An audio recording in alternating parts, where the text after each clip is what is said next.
So many people think this finale is a good finale for Homelander. What? He couldn't fly up into space, even though it was shown that he could do that in a split second in a previous scene, like with Elon Musk. He did that so quickly. He came up there and back. In the finale, he was held down by two guys. He was held down by tentacles. He couldn't fly out. He couldn't fly up. He lasers a person and they don't die. Are you kidding me? But people focus on that stuff. They say that that stuff is what's really cringe and not the personality of Homelander. They'll say that when he offers sexual favors to Butcher for his life, that's good writing. That's satisfying. When you watch that, that's good. You enjoy that. That's good television. Are you kidding me? Are you actually kidding me? That's a good finale for a character. My point is that it's completely false. It's complete mischaracterization. It's flanderization of the character. Nobody acts this way. Okay, that's the thing that really offends people. That's the real problem. That's why people have a bitter taste in their mouth. As a kid, growing up with Live Leak and stuff like that, you've seen stuff on the internet, right? Nobody really acts that way in the face of death, especially not a narcissist, okay? A narcissist isn't gonna say this stuff. They'll say that especially because he's a narcissist, he was hiding behind the cape, right? He was hiding behind his abilities. And then when he loses them, he reverts back to being a child. In this video, I'm going to explain to you why that's completely false. That's not what happens with people who have problematic personality disorders. They don't just start offering sexual favors and trying to debase themselves or disgrace themselves as much as possible. Now, what's the context? Why does Homelander act this sort of way when he loses his powers? A lot of people initially thought that it was Eric Kripke, the director, who made this choice. That he gave him those lines. Please, I'll do anything. Please. He's lying there bloody. I'll do anything. Just don't. I'll do anything in front of live television. They thought that was Eric Kripke. He came out and he said, probably because of the controversy, he said, no, that was Antony Starr, the guy who plays Homelander. He was like, he gave me those lines and I thought, that's perfect, man. And they decided to use those lines. The problem is that you can give those lines to any character who isn't Homelander just to make them look pathetic. Or especially if they're like a Trump stand-in or a political stand-in, you give them those lines and now they completely degrade themselves. Now you cannot make any aura edits of them anymore. You cannot farm aura on Instagram using that character.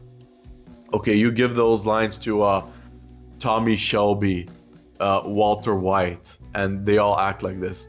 Remember the Dan from Schrader from Breaking Bad, Asac Schrader. He's in the desert. He's like, please, I'll do anything. I'll suck your this and that. Imagine he's like that. You can give those lines to any Scar from The Lion King. Any character, any villain or hero who's begging for their lives just to make them look bad. You give them those lines. It's lazy writing. It's ridiculous. But why doesn't a narcissist act this way? Okay. A narcissist, typically when they lose their powers, or especially when you see them retire or in old age, they do not become more, they don't disgrace themselves more. They just start, bargaining more, but they become a worse version of themselves. So realistically, Homelander and his irrationality would not act this way. He would be a lot more intense. He would be bossing people more. Even more, if you're talking realism of how these people act, that's what they generally tend to do.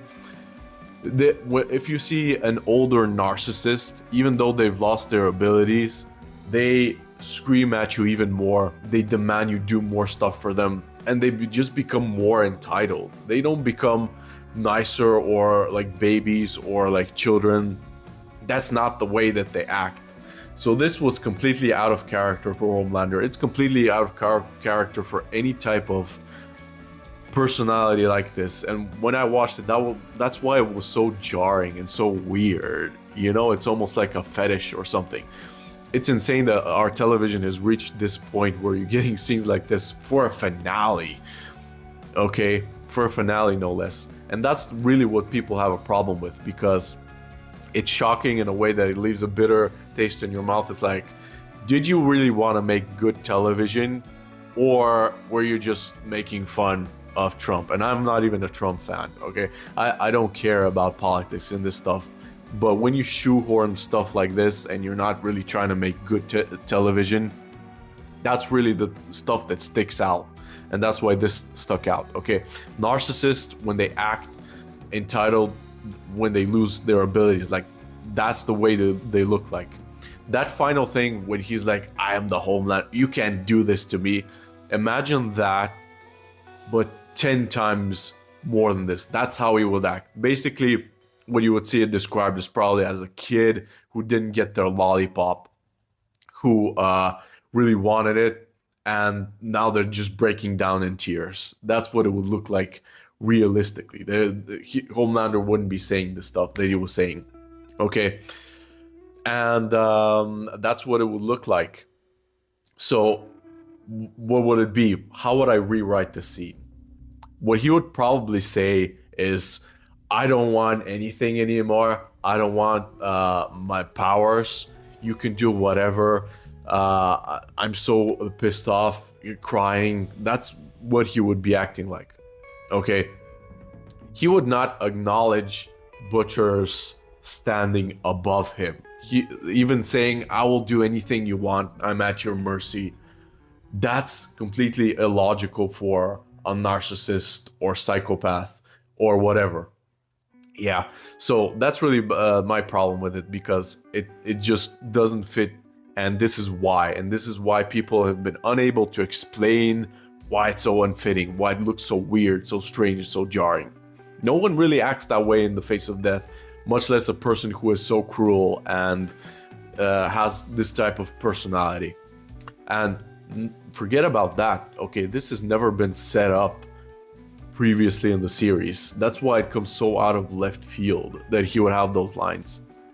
And that's really what offends people, right? But don't get me wrong, it's not about the fact that the character looks uncool now. It's still a great character. Whoever people were making edits of Homelander before glorifying him, they're still doing that. They're still gonna be doing that. But the point is that when television reaches a point where it's just cringe, you're just trying to shock people, you're just trying to make something for making something's sake, that's when you come into some problems. Because a character like Homelander, right, you have to basically not glorify them as you're creating them. It's so important for the writing process that you don't start to fall in love with a character like this because of the portrayal of the actor, because it's just so good, right? You cannot let yourself as a writer to be like, this guy's actually cool.